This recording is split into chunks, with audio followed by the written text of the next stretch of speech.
Okay, great, awesome. So let me get started. My name is Sadie Lady McDougald, and I'm a visionary strategist, and I'm a business coach. So what I do is I help startup entrepreneurs, such as yourself, manifest your God-given visions of success. Okay, so hello, hey, Sonia Michelle. So after working with me, if you have any ideas for products, if you're a service-based business, or if you are a product-based business and you want to get some products manufactured, then I am your girl. I will help you with that for product creation and development. I will help you launch it to the marketplace, and I'll help you with your branding, okay?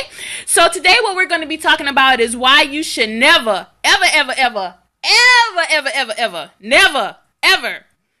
feel bad about what you charge or feel uncomfortable about what you charge, okay? So one thing that I wanted to say is, for those of you who watch the Super Bowl and everybody's hearing about Beyonce, I am not a fan of Beyonce, but the girl is her team is a beast with their marketing and stuff like that. So hello, the staff. So one thing I want to say is this girl, and we looked it up.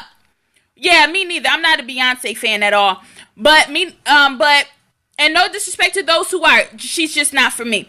But she charges literally $10,000. I've seen Facebook posts where people have paid $26,000 for 3 tickets for Beyonce.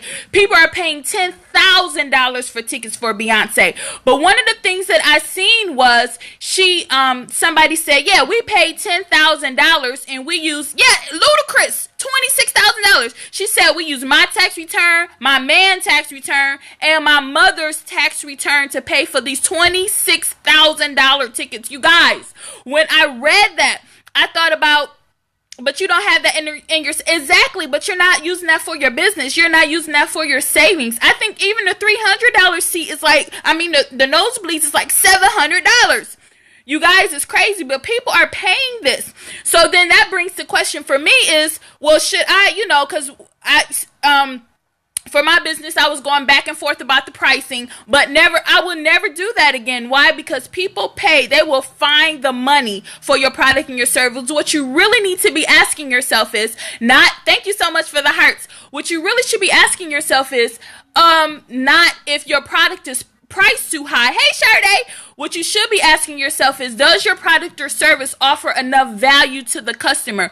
Have you positioned your product or service to be valuable within the eyes of your customer, the people that you want to buy your products or your services? You are on point. Yeah, exactly. Thank you so much.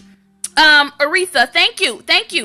That's what you should be questioning yourself, not if your stuff is priced too high. Now, granted, if you're selling, if you're a hairdresser and, you're doing a sew-in for $500, well, then unless you have a celebrity clientele, this is within reason. This is within reason, you guys. So don't question that. What you need to question is your ability to communicate the value of your product or service. So what I want you to do is, if you are struggling with how you're going to, my client paid $700 for 2 tickets. I scoped it. Yeah! $700, but Sonia Michelle, they probably want to come to you and be talking about, oh, I can't get my sew-in because, whatever you charge is too much. And you just paid $700 for 2 tickets to see Beyonce. My hairdo is going to last you longer than 2 hours, honey. You know what I'm saying? People are something else. But what I wanted to say was, make a list. If you're struggling with your prices, make a list.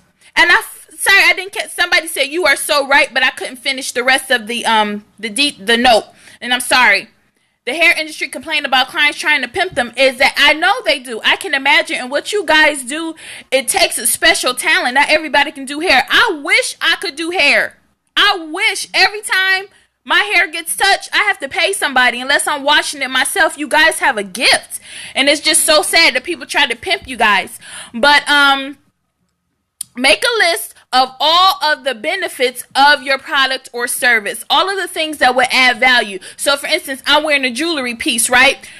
You would talk about, I was trying to make affordable and considerate, but realizing if they see value, they would pay. Exactly, because people really, at the end of the day, they want the best value, not the lowest price. The lowest price does not necessarily mean the best value. The best value or the best offer is something that offers the most value. You get me? So make a list of your product or service and list all of the benefits, not the features. Not the features. Because then if you're talking about features, you're appealing to that person logically. My prices are premium. I specialize in braidless hair weaves and extensions. Oh yeah, so I know, yeah. All right, so I know you charge, a pretty penny, which is well worth the services that you offer. But don't write down the features of your product or service. Write down the benefits of it. If you just try to sell people on the features of your product or your service, then you're appealing to them logically. And only 10% of sales come from logic. 90% of sales come from emotion. So when you talk about the benefits of your product or your service, that's appealing to somebody's emotions, their emotional needs, okay? So write down all of the benefits of your product or service, and never, ever feel bad about what you want to charge for your product or services, because guess what? If people are telling you, oh, that's too much, well, then they are not your target customer. And that's just what it boils down to. They're not for you. And you want to find a way to find people who want what you have to offer and who can afford what you have to offer, okay? And you want to look and make sure that you're offering enough value, period. But do not lower your prices, because you're hurting yourself in the end. For those of us who are working a 9-to-5, who no longer want to work a 9-to-5, thank God he has delivered me from Egypt. For me, my job was Egypt, okay? So he has delivered me from Egypt. And, you still have to make a living for yourself. All right. Thank you so much for the hearts. And again, if you finding this will bless somebody, go ahead and share it out.